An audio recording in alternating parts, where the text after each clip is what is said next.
Live and in humongous color from west of the Rockies, it's Ace with Let's Make It Bacon. So I get back to Homestead 1, and I noticed for the last couple of weeks that my shower has not been draining like it normally does. Got a situation here at this homestead to where it does not have a standard septic system.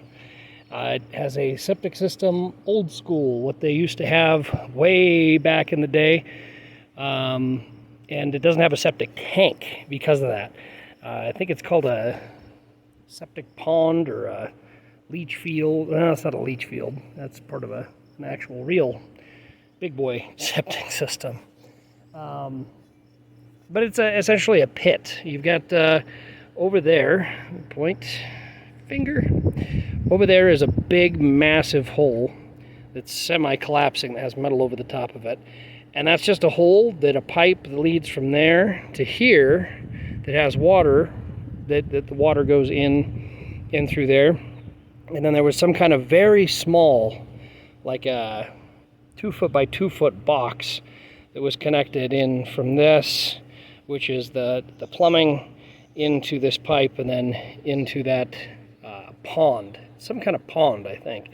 Not leach pond. I don't know what it's called. But, so here's the deal, with this, since it doesn't have an actual tank, I'm not comfortable using it as a regular duty use.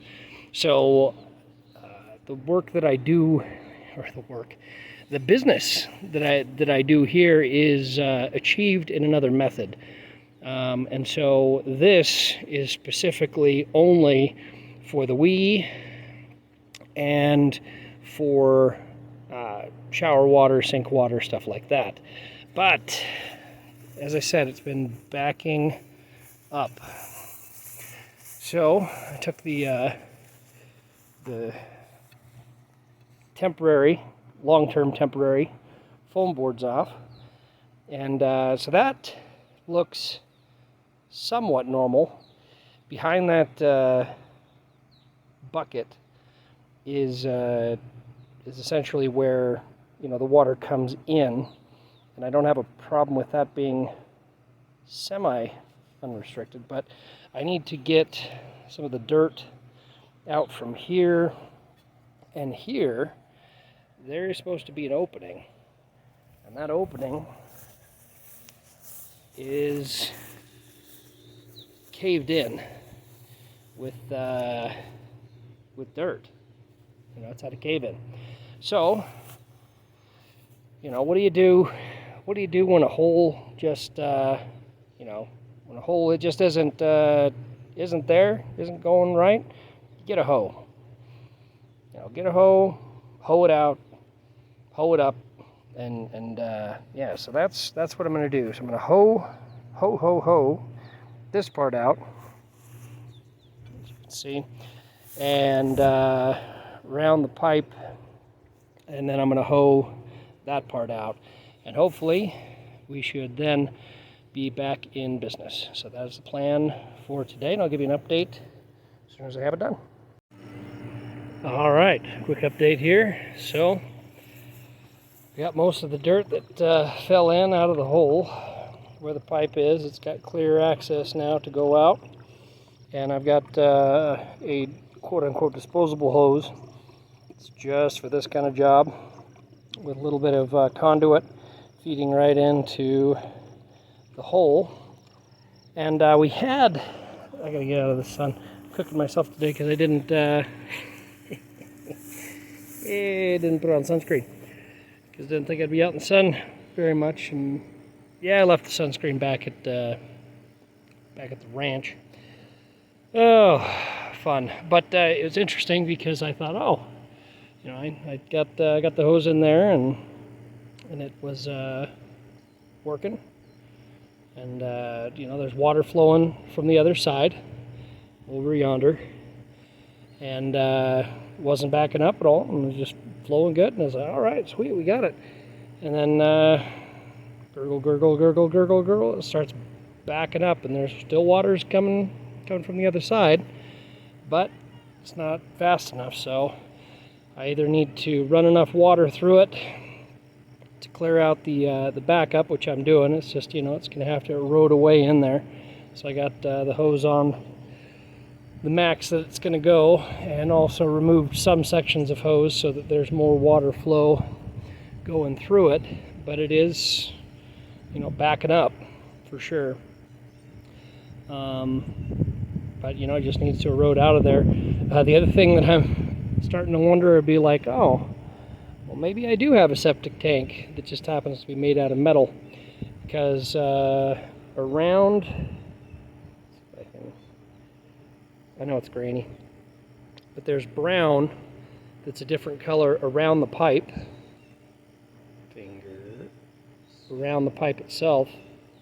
It's more like a rust color.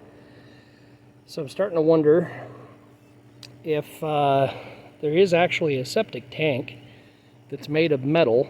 Gosh, why would you make a septic tank out of metal? I have no clue. But septic tank, just, a couple feet under the surface, made of metal, that it's going through, and that it's causing, the kind of backup because of that. So I don't know. We'll find out. I'm just letting it run. The water's got to push through and kind of wear down and wear away wear through the dirt or sludge or whatever's in there to be able to get this functioning. But as you can hear, can't actually see where that P, there we go, maybe, there we go. But it's got a steady stream of water, and that steady stream of water is about the same amount that's going in, but obviously there's a little bit more going in than coming out. But I'll let this run and let it erode away the dirt and sediment and anything that's built up. But I'm thinking that there is a box in here, and that it's just backing up. But my showers, until this gets cleared out, my showers are going to be slow draining, and I'm really not a big fan of that. So I'm gonna let the water do its thing. I'm actually gonna push the hose a little bit further in, see how far I can push it in, and see if that might bust loose this clog. So give that a shot and get back to you. All right, so last of the update here. I took the hose down to the other end where it was coming out, got in the hole, and shoved the hose up the pipe, and was able to unblock the blockage. So essentially hozo-rootered, I don't know what you call it, the pipe to get the stuff that was built up somewhere along the way. Could have been in an elbow, could have been just at a certain part down the line, but I'd move the hose in and out, do a little bit of the old in and out motion there, and was able to get it get it unclogged from the other end, and then just running through water now just to completely ensure that it's 100% clear. Most likely is, it got built up because there wasn't enough, the dirt had caved in, and the dirt just kind of sat there, and the dirt dried up. And so when I tried to use it again, it just kind of built up and built up. So now we are up and rolling once again with zero blockage, and everything is good to go. So that is definitely both my exercise and the sun that I needed, or didn't need in reality, for today. But I'm going to let this run for another 10 minutes or so, and then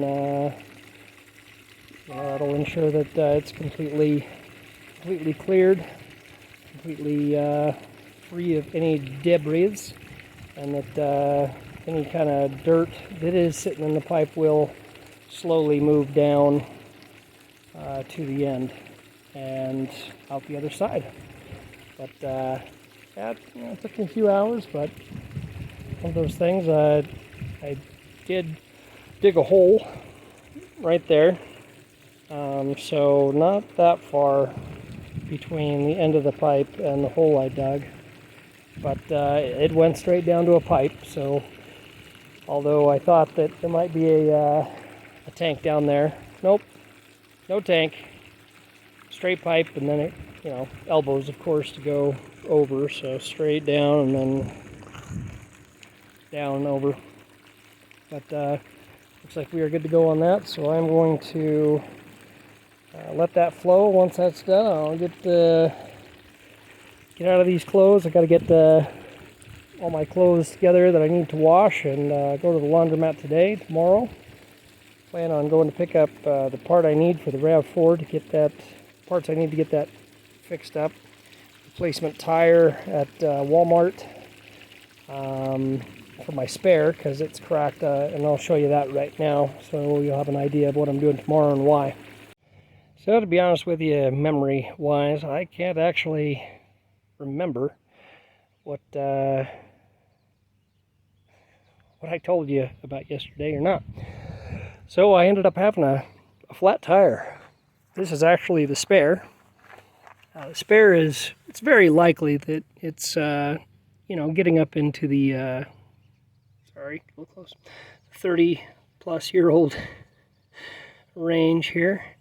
I know that there's some numbers probably on here somewhere that I'm going to look up, see if I can figure out exactly what year. Don't know whether it says it on this side or not, but the reason why, this spare is 1990. I don't think this spare has ever been changed, and so that's tread separation right there. That's all around the tire. 100% tread, of course, but it is seen better days, that's for sure. But yeah, I'm betting 1989, 1990. That spare. Ooh, man, stood up too fast. Then we got the tire here,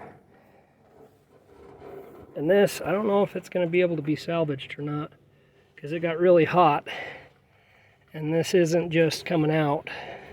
Whoop, slippy. And you see, I damaged my hand while doing septic work. That's the best time to damage your hand too. It's when, dealing with, it's not new dookie, but 2-year-old dookie kind of thing.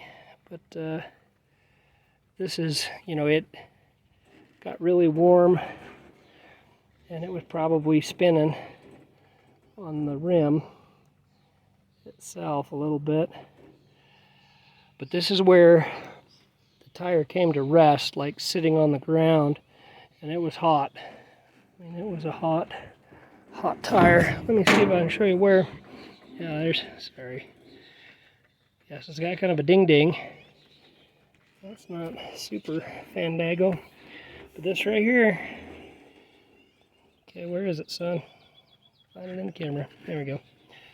This right here, that's something stuck in there and went all the way to the core.